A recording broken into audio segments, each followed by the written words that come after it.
Hope you are liking these learning videos. Want to study with Dubey Sir Live? Join our offline online batches for CSIR Net Maths and JAM. Visit our website or click on the link highlighted to know more. लिखो 4 pit method.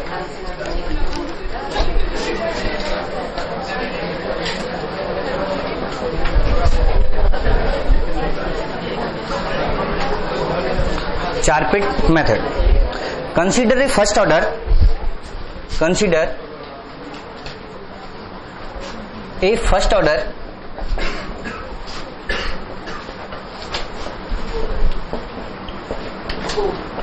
Order non linear partial differential equation f x Y Z P Q equal to 0। Equation 1 f x Y Z P Q equal to 0।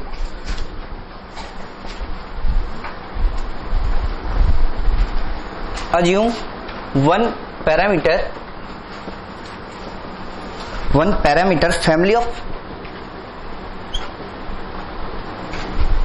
family of partial differential equation g x y z p q a equal to 0। equation second, assume one parameter family of partial differential equation g x y z p q a equal to 0। equation second is compatible to 1 for every a,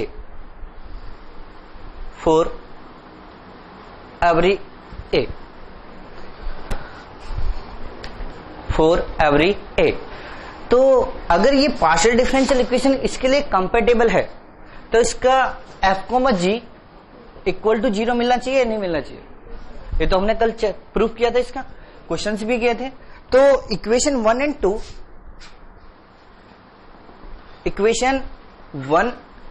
2 are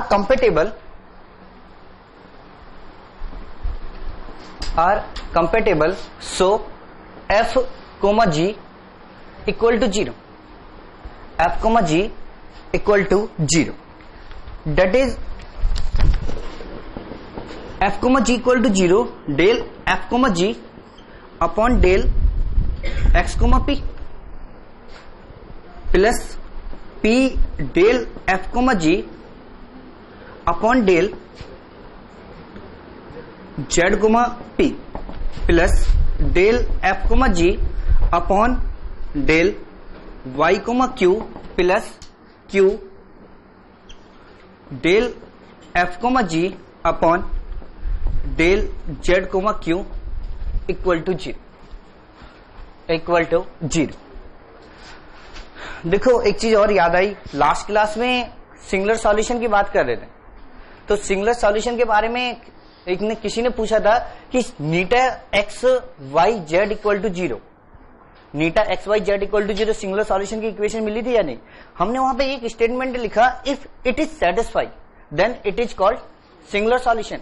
यानी कि हम जब direct method apply कर रहे हैं, यहीं पर भी याद आ गया तो इसलिए एक्सप्लेन कर दे रहा हूं कि अगर ये इक्वेशन सेटिस्फाई करेगी, जो भी यहां से सिंगुलर सॉल्यूशन आएगा तो वो जो भी यहां से एक रिलेशन आएगा सरफेस, तो उसको हम क्या बोल रहे हैं? Singular solution. कब? जब ये जो सॉल्यूशन है वो गिवन पार्शियल डिफरेंशियल इक्वेशन को सेटिस्फाई करेगा। यानी कि कुछ ऐसा भी तो मिल सकता है, z equal to plus minus x square plus y square, z equal to plus minus x square plus y square. अगर ये सॉल्यूशन, जो भी ये सॉल्यूशन है, अगर जो गिवन पार्शियल डिफरेंशियल इक्वेशन है उसे सेटिस्फाई करेगा तो हम इस सॉल्यूशन को क्या बोलेंगे?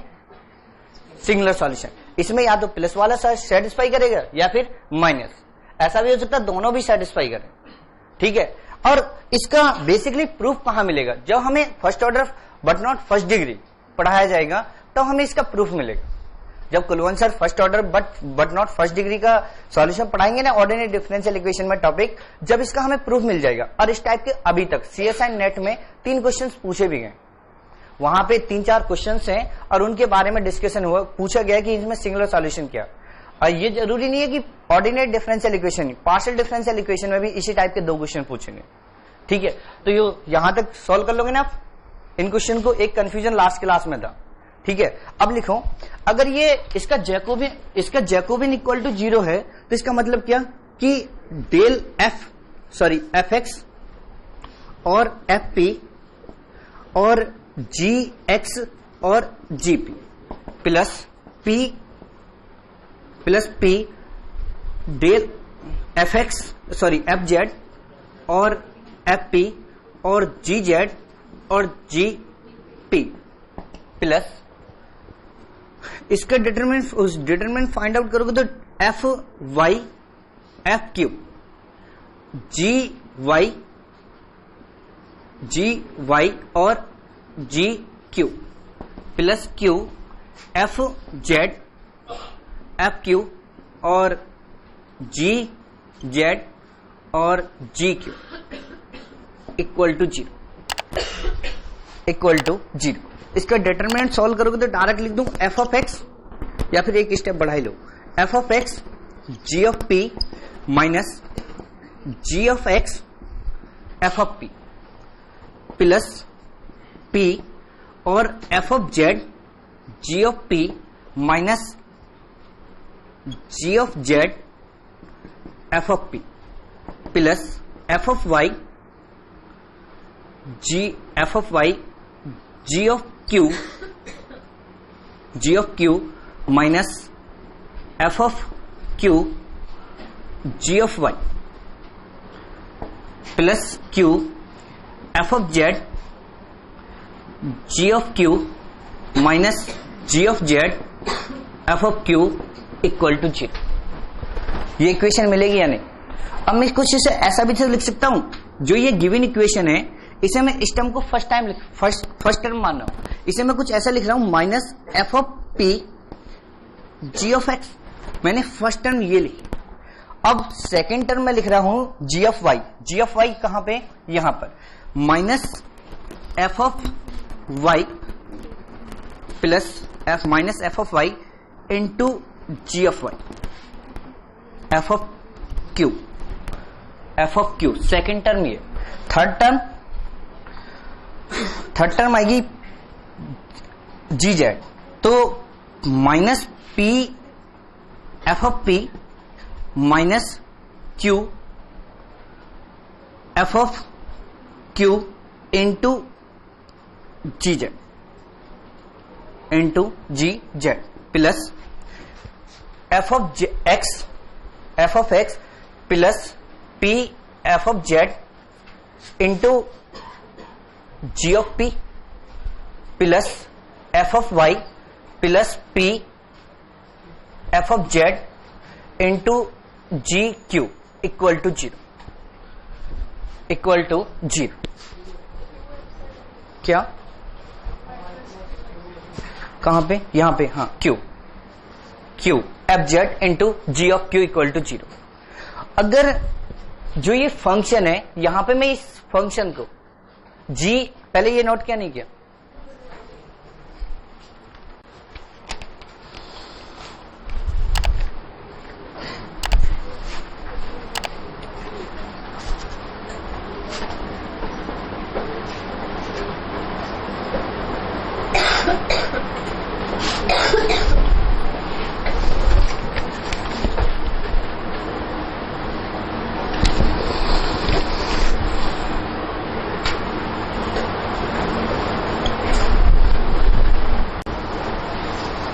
ये नोट किया यहां तक।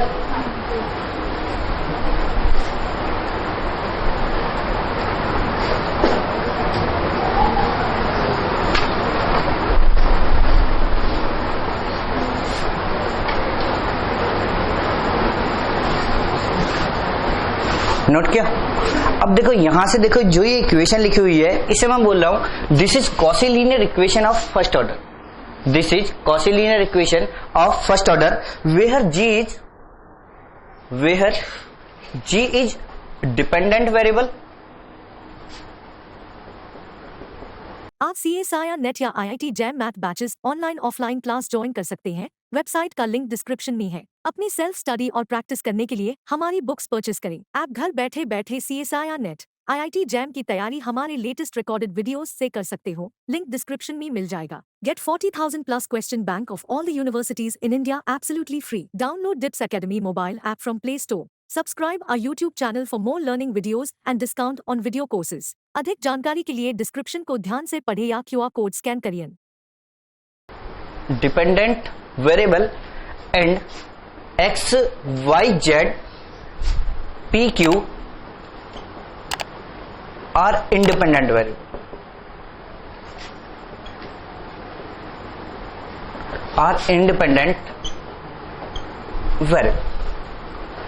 मैं अगर यहां पे इस इक्वेशन को कॉची लीनियर माना तो जेड क्या है मेरे पास, जी क्या है मेरे पास, डिपेंडेंट वेरिएबल, और एक्स वाई जेड क्या है मेरे पास, इंडिपेंडेंट वेरिएबल। तो इसकी एक्सुअल इक्वेशन डिफाइन कर सकता हूं। बेसिकली लिख लो, इट इज या फिर its solution is given by dx upon minus F of P, dy upon minus F of Q, और dz upon minus P F of P minus Q F of Q equal to D of P F of x plus P F of Z, और D of Q upon F of Y plus Q F of Z. और ये जो equation मिली है मुझे, इसी को हम क्या बोल रहे हैं, चार पिट एक्सुअल इक्वेशन। इसी को हम क्या बोल रहे हैं, चार पिट एक्सुअल इक्वेशन। लिख लो, फिर पूरा एक्सप्लेन करूं एक बार, ठीक है। सॉल्विंग इक्वेशन 3, इसे इक्वेशन 3 मान, क्या, हाँ डी क्यू, ये क्यू लिखा हुआ, q F of Y plus Q F of z, q F of Z,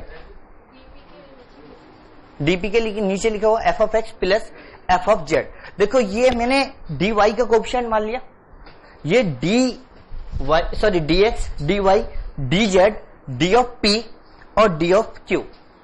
Lagrange equation भी तो यही लिखते हैं या नहीं लिखते हैं? वहां पर 3 वेरिएबल के लिए लिखते हैं, यहां पर कितने वेरिएबल हैं, 5, तो 5 के लिए डिफाइन कर दी, ठीक है। अब लिखो solving equation 3 in most simplest way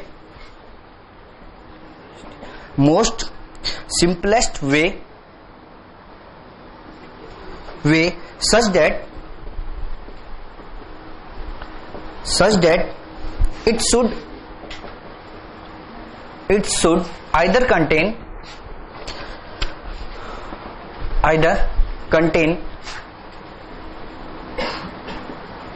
contain P, Q और both, P, Q और both. After solving,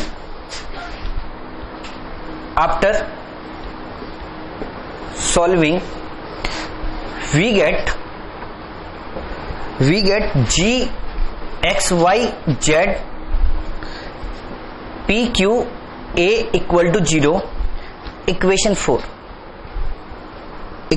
4। देखो यहां तक तो समझ आ गया होगा ना, ये इतना पार्ट रब कर रहा हूं, क्या, कौन सी, हाँ सेकंड और फोर्थ सेम है, ठीक है। ये यहां तक तो कोई प्रॉब्लम नहीं है, यहां तक तो रब कर दो ना, जहां तक का मुझे समझाना है वहां से वहां वो रफ नहीं कर रहा हूं, इसमें तो कोई प्रॉब्लम नहीं है ना। ये तो जैकोबियन है, ये तो कल डिस्कस किया था, सेकंड इक्वेशन रफ नहीं कर रहा हूं। अब लिखो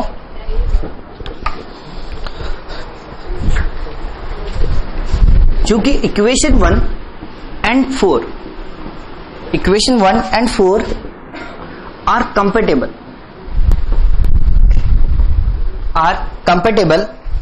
so we can solve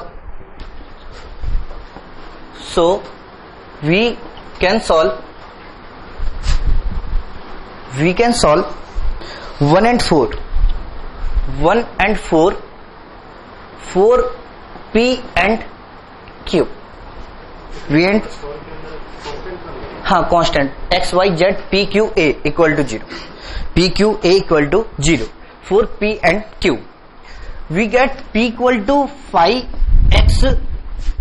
x Y Z A और Q equal to psi x Y Z A. P equal to X Y Z A और Q equal to X Y Z A. तो तभी तो हम सॉल्यूशन फाइंड आउट करते थे। Solution D Z equal to p d x plus q d, d Z equal to p d x plus q d y. जब इसे solve करोगे तो यहां से एक फैमिली मिलेगी F x Y Z A comma B equal to 0, F x Y Z A comma B equal to 0। It is complete solution और common solution of equation 1 and 4।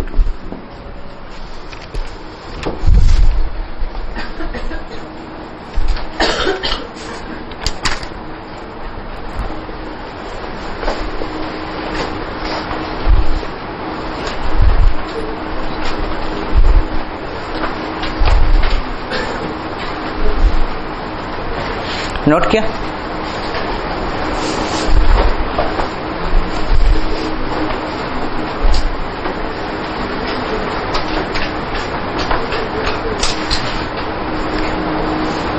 Note किया नहीं? अब देखो मेरे पास non linear partial differential equation है, उसका मुझे सॉल्यूशन डिफाइन करना। तो कैसे सॉल्यूशन फाइंड आउट करें? ये जो मेथड है किसने डिफाइन किया? चारपिट ने। तो चारपिट ने पहले क्या माना? एक पार्शियल डिफरेंशियल इक्वेशन मानी कितने पैरामीटर की? 1 पैरामीटर। यानी कि क्या बोल रहे हो? गलत बोल रहा हूं क्या? तो अगर मुझे पार्शियल डिफरेंशियल इक्वेशन गिवन है, उन्होंने लेट किया कि 1 पैरामीटर की फैमिली है जो पार्शियल डिफरेंशियल इक्वेशन है, उसकी हेल्प से मैं सॉल्व करना चाह रहा हूं। उसकी हेल्प से कैसे सॉल्व करना चाह रहा हूं? हमने कंपैटिबल पढ़ा था।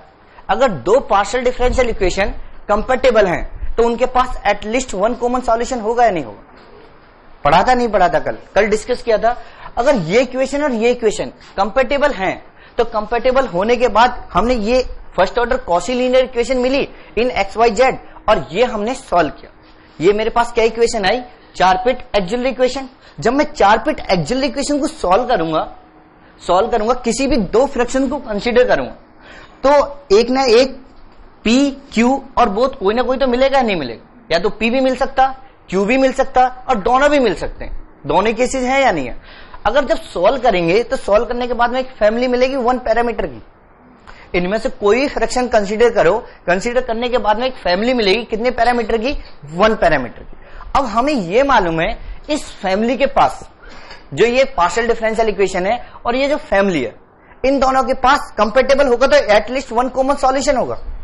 तो मैं मान लेता हूं ना कि ये भी तो 1 पैरामीटर का सॉल्यूशन है, ये भी तो 1 पैरामीटर है। मैंने यही मान लिया कि जो सॉल्यूशन आएगा वो यही होगा, जो कॉमन सॉल्यूशन होगा वो ये होगा। अगर ये 1 पैरामीटर का सॉल्यूशन है, मेरे पास फर्स्ट इक्वेशन ये है, इक्वेशन 4 ये है। मेरे पास 2 इक्वेशन है, एक तो ये और एक ये। अब यहां से 2 पैरामीटर की इक्वेशन मिली, सॉरी 1 पैरामीटर की, ये और ये। तो हमने इन दोनों को सॉल्व किया, तो सॉल्व करने के बाद P और Q फाइंड आउट कर सकते हो। 2 इक्वेशन है मेरे पास, तो जो 2 इक्वेशन है उन्हें सॉल्व करोगे तो P और Q मिलेगा नहीं मिलेगा? अगर P और Q मिलेगा तो P और Q किस पैरामीटर में मिलेगा? 1 पैरामीटर में।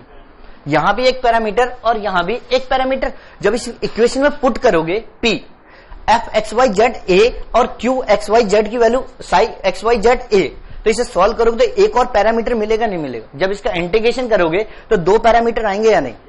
एक तो ये पैरामीटर यहां पे था और एक ये पैरामीटर, तो यहां पे इसमें कितने पैरामीटर आए? 2 पैरामीटर। अगर first order partial differential equation है तो उसके पास कितने पैरामीटर पॉसिबल हैं? 2 ही तो पॉसिबल हैं। यानी कि जितने इंडिपेंडेंट वेरिएबल होंगे इतने ही पैरामीटर पॉसिबल हैं। ये चीज समझ आई या नहीं है?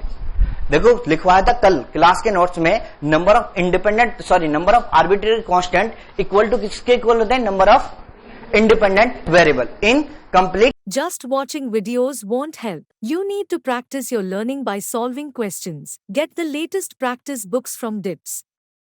Click on the link to buy now. Integral वो लिखवाया था नहीं लिखवाया था? पढ़ के आए हो या नहीं? पढ़ते हो या नहीं पढ़ते हो? ठीक है, अब तुम्हें ये सॉल्यूशन आ गया। अब किसी बच्चे का ये भी तो क्वेश्चन हो सकता, सर जब हम यहां से फ्रैक्शन सॉल्व करेंगे, हम P फाइंड आउट कर रहे हैं और Q भी फाइंड आउट कर रहे हैं, कोई दो डिफरेंट फ्रैक्शन ले लो, कोई दो डिफरेंट फ्रैक्शन ले लो, तो उसे सॉल्व करोगे तो P की वैल्यू एक पैरामीटर में मिलेगी या नहीं मिलेगी? अब दूसरे दो फ्रैक्शन को सॉल्व करो, वहां से अगर Q के लिए सॉल्व करूं तो वहां से भी तो एक और पैरामीटर मिलेगा नहीं मिलेगा? तो P को मैंने फाइंड आउट किया, यहां पे सपोज कर लेता हूं P फाइंड आउट कर रहा हूं F Y X Y Z A और psi Q equal to psi x Y Z into B. ऐसा भी तो लिख सकता हूं या नहीं लिख सकता? लिख सकता हूं या नहीं? कि कोई स्टूडेंट ऐसा भी सोच सकता है, सर कोई भी दो डिफरेंट फ्रैक्शंस लो और दो डिफरेंट फ्रैक्शन के बाद इसकी वैल्यू और इसकी वैल्यू, इसमें एक पैरामीटर आएगा, इसमें भी एक पैरामीटर आएगा। जब इसमें और इसमें दो पैरामीटर आएंगे तो यहां पे पुट करोगे तो यहां पर एक और पैरामीटर आएगा नहीं आएगा? जब क्या अगर यहां पे एक और पैरामीटर आएगा F x Y Z A comma B comma C equal to 0, तो क्या ये जो सॉल्यूशन है ये कंप्लीट सॉल्यूशन होगा? कंप्लीट सॉल्यूशन होगा क्या? और वैसे भी देखो, अगर कंपेटेबल होगी, अगर इक्वेशन कंपेटेबल है तो उनके पास जो सॉल्यूशन आता वो कितने, जो सॉल्यूशन होता जो कॉमन सॉल्यूशन है उसके पास कितने आर्बिट्ररी कांस्टेंट होते हैं? 1। दो तो पॉसिबल ही नहीं, दो तो पॉसिबल ही नहीं है। अगर ये कंप्लीट सॉल्यूशन है तो तुम्हारे पास चेक करने का मेथड है, एक तो ये solution given partial differential equation को सेटिस्फाई करना चाहिए और दूसरा मेथड कि उसकी रैंक क्या होनी चाहिए? 2 होनी चाहिए। ये चीज समझ आई या नहीं है? अगर 3 पैरामीटर आ गए तो उसकी रैंक 2 नहीं होगी। ठीक है, समझ में आ गया? कुछ भी पॉसिबल है। अब यहां तक तो रफ कर दूं। अब देखो क्वेश्चन लिखो,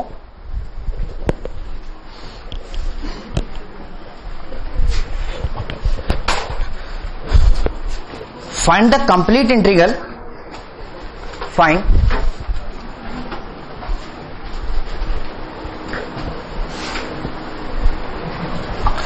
the complete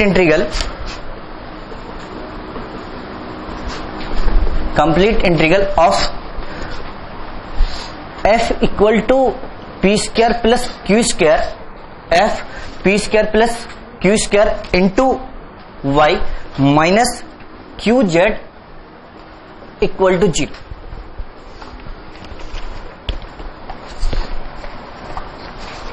F x Y Z Q P square Q square into Y minus Q Z equal to 0। वैसे तो बेसिकली तो ये पार्शियल डिफरेंशियल इक्वेशन गिवन होगी, क्वेश्चन में जो एग्जाम में गिवन होगा वो ये गिवन होगा। देखो बाद में नोट करना, पहला क्वेश्चन मैं नोट, पहले समझ लो एक क्वेश्चन, क्योंकि बाकी के जितने भी केसेस हैं सब यहीं से रिलेट हो जाएंगे। नोट करने का तो मैं प्रॉपर टाइम दूंगा। तो मेरे पास first order partial differential equation है। अगर मैं इसमें जो हमारे पास लैग्रांज चारपिट एक्सिलरी इक्वेशन है, इसमें किस चीज की रिक्वायरमेंट है? F of P, F of Q या फिर minus P F of this, ये एक्सप्रेशन। इसे मैं कुछ ऐसे भी तो लिख सकता हूं, D X upon F of P plus D Y upon F of Q plus D Z upon P F of P Q F of Q equal to DP minus DP upon F X plus P F Z equal to minus D Q upon F of Y plus Q F of Z. ऐसे भी तो लिख सकता हूं। अब यहां से सबसे पहले मुझे किस चीज की रिक्वायरमेंट है कि F of P, F of Y, F of Q, F of x, F of Z और एफ ऑफ वाई के पार्शियल डेरिवेटिव फाइंड आउट करने की। अगर मैं यहां पे इसे एफ मान रहा हूं तो एफ ऑफ पी के रेस्पेक्ट में पार्शियल डेरिवेटिव करोगे तो क्या आएगा? D of X upon 2p Y, D Y upon 2q Y minus Z और D Z equal to 2p square Y plus 2q square Y minus Q Z equal to minus D P upon F X. F X की value 0 और P F Z minus P Q equal to यहां से आएगा minus D Q upon F of Y P square plus Q square minus Q square. अब Q से Q cancel, Q square आएगा नहीं आएगा, क्यू स्क्वायर से क्यू स्क्वायर कैंसिल। अब देखो कोई भी दो फ्रैक्शन कंसीडर करो, मुझे तो यहां से p तो फाइंड आउट करना, जो हमने यहां पर after solving we get g x y z p q a equal to 0, यही तो सॉल्यूशन फाइंड आउट करना। यहां से या तो p की वैल्यू फाइंड आउट कर लो या फिर q की वैल्यू फाइंड आउट कर लो, किसी एक की वैल्यू फाइंड आउट कर लो किसी भी फ्रैक्शन को कंसीडर करके। तो बेस्ट ये है ना कि लास्ट टू फ्रैक्शंस कंसीडर कर लो। अगर मैं लास्ट टू फ्रैक्शन कंसीडर करूंगा तो यहां से क्या मिलेगा, minus D P upon minus P Q equal to minus D Q upon P square. अब यहां से माइनस कैंसिल, एक पी से पी भी कैंसिल, तो यहां से क्या मिलेगा, P D P equal to Q D Q. अब इसे सॉल्व करोगे तो माइनस, तो यहां से इसे सॉल्व करोगे तो डायरेक्ट लिख दो P square plus Q square equal to A. अगर इंटीग्रेशन करोगे तो डायरेक्ट लिख सकता हूं P square by 2 plus Q square by 2 equal to A. अगर 2 की मल्टीप्लिकेशन करेंगे तो ये इक्वेशन मिलेगी या नहीं मिलेगी। यहां से यानी कि हमारे पास क्या आ गया, G X Y Z P Q A equal to 0, ये इक्वेशन आई। अब इस इक्वेशन की हेल्प से और जो फर्स्ट इक्वेशन है उसकी हेल्प से हम पी और क्यू फाइंड आउट कर सकते हैं। मैंने यहां जो ये इक्वेशन है पी क्यू और ये इक्वेशन है इक्वेशन 1, इन दोनों की हेल्प से पी और क्यू फाइंड आउट कर लो। अगर मैं इस P square plus Q square की वैल्यू ए पुट करूं तो यहां से क्या मिलेगा, A Y minus Q Z equal to 0, तो implies Q equal to A Y upon Z. Q equal to A Y upon Z आएगा नहीं आएगा। अगर मैं ये वैल्यू इस इक्वेशन में पुट कर दूं तो पी की वैल्यू मिल जाएगी, हाँ पी की वैल्यू मिल जाएगी या नहीं। तो यहां पे अगर p की वैल्यू फाइंड आउट करोगे तो p square equal to a minus A square Y square upon Z square. देखो अभी प्रॉब्लम आने वाली है, इसलिए मैं यहां पे इसको a को a स्क्वायर से रिप्लेस कर रहा हूं, ठीक है, क्योंकि इंटीग्रेशन सॉल्व नहीं होगा फिर। तो यहां पर मैंने a स्क्वायर से रिप्लेस किया तो यहां पर a स्क्वायर आ गया और यहां पे क्या आ जाएगा, a की पावर 4 और a स्क्वायर। तो यहां से p की वैल्यू क्या मिलेगी, p equal to A plus minus A under root Z square minus A square Y square upon Z, ये वैल्यू मिलेगी या नहीं। अब यहां से पी और क्यू की वैल्यू मैं इस इक्वेशन में पुट कर सकता हूं, जो ये इक्वेशन है। अगर यहां पे पुट करते हो तो D Z equal to plus minus A under root Z square minus A square Y square upon Z into D x plus A square Y upon Z into D Z, sorry D Y into D Y. अगर मैं Z LCM लूं तो Z की multiplication हो जाएगी, यानी कि इसे मैं कुछ लिख सकता हूं Z D Z equal to plus minus A into under root Z square minus A square Y square into D x plus A square Y into D Y. अब यहां से इस टर्म को शिफ्ट कर सकते हो, उधर शिफ्ट करोगे तो यहां से इसकी value Z D Z minus A square Y into D Y equal to plus minus A under root Z square minus A square A square Y square into D X. अगर इस term से divide करोगे तो क्या मिलेगा, Z D Z minus A square Y D Y upon under root Z square minus A square Y square equal to plus minus A into D x, A plus minus A x. ये इसका differentiation ही तो given है। अगर मैं वहां ए square late नहीं करता तो यहाँ ये डिफरेंशिएशन की फॉर्म कन्वर्ट नहीं होती। तो यहां से अगर इसका डिफरेंशिएशन डायरेक्ट लिख दूं Z square minus A square Y, अगर इंटीग्रेशन करोगे तो यहां से डायरेक्ट लिख देता हूं Z square minus A square Y square equal to plus minus A X plus B. अगर मैं प्लस माइनस यहां पे कंसीडर कर लूं तो कोई प्रॉब्लम तो नहीं है। अगर यहां पे ये प्लस माइनस ए एक्स आएगा तो अंडर रूट, तो यहां से स्क्वायरिंग बोथ साइड, तो Z square minus A square Y square equal to A X plus B whole square. और यहां से जेड स्क्वायर इक्वल टू क्या मिल गया, A square Y square plus. Hope you are liking these learning videos. Want to study with Dubesa Live? Join our offline online batches for CSIR Net Maths and JAM. Visit our website or click on the link highlighted to know more. A X plus B whole square, ये मिला है या नहीं मिला, तो solve कर लोगे इस टाइप के क्वेश्चन। यानी कि सबसे पहले मुझे 4 फिट एक्जुअल इक्वेशन फाइंड आउट करनी है, वहां से कोई भी पी और क्यू फाइंड आउट करने हैं, और पी और क्यू फाइंड आउट करने के बाद या तो पी मिलेगा या क्यू मिलेगा, या पी और क्यू में कोई रिलेशन मिलेगा। ठीक है, पी और क्यू में कोई रिलेशन मिलेगा, और मिलने के बाद उसे गिवन इक्वेशन के साथ सॉल्व करोगे, और सॉल्व करने के बाद इस इक्वेशन को सॉल्व कर लोगे डीजेड। डीजेड के बाद जो सॉल्यूशन आएगा वो 2 पैरामीटर फैमिली आएगी, और इसको हम क्या बोल रहे हैं, कंप्लीट इंटीग्रल। अगर फिर भी प्रॉब्लम है कंप्लीट इंटीग्रल, तो ये हमने कंप्लीट इंटीग्रल की इसकी रैंक भी तो फाइंड आउट कर सकते हो। अगर चेक करना है ये कंप्लीट इंटीग्रल है या नहीं, तो इसकी रैंक चेक कर लो कि इस सॉल्यूशन की रैंक 2 आनी चाहिए। वो हमने चेक कर लिया था पिछली क्लास में, समझ में आया नहीं आया, नोट करो। P square plus Q square minus Q square, इसका पार्शियल डेरिवेटिव करो एफ वाई करोगे तो यहां से क्या मिलेगा, P square Q square minus Q f Z. तो जेड के रेस्पेक्ट में करोगे तो माइनस क्यू मिलेगा, तो माइनस क्यू स्क्वायर हो जाएगा, क्यू स्क्वायर से क्यू स्क्वायर कैंसिल।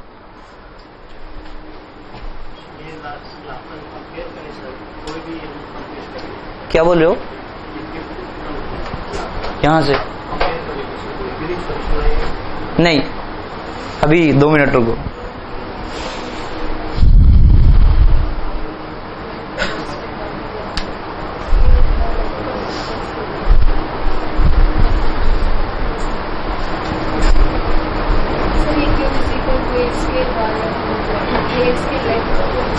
ये क्या बताऊं, यहां से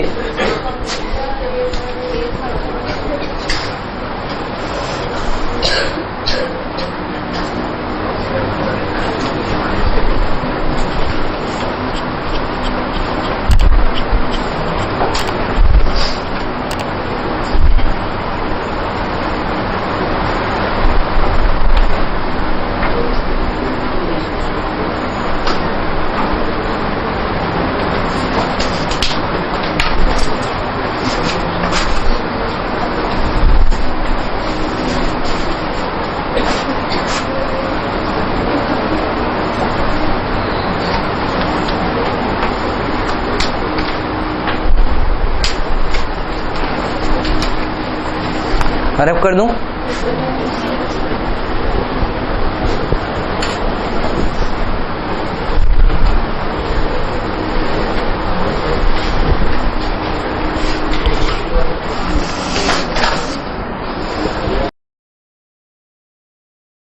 आप CSIR नेट या IIT jam math batches online offline class join कर सकते हैं। वेबसाइट का लिंक डिस्क्रिप्शन में है। अपनी सेल्फ स्टडी और प्रैक्टिस करने के लिए हमारी बुक्स परचेस करें। आप घर बैठे बैठे CSIR नेट IIT जैम की तैयारी हमारे लेटेस्ट रिकॉर्डेड वीडियोस से कर सकते हो। लिंक डिस्क्रिप्शन में मिल जाएगा। Get 40,000 plus question bank of all the universities in India absolutely free. Download Dips Academy mobile app from Play Store. Subscribe our YouTube channel for more learning videos and discount on video courses. अधिक जानकारी के लिए description को ध्यान से पढ़ें या QR code scan करिए।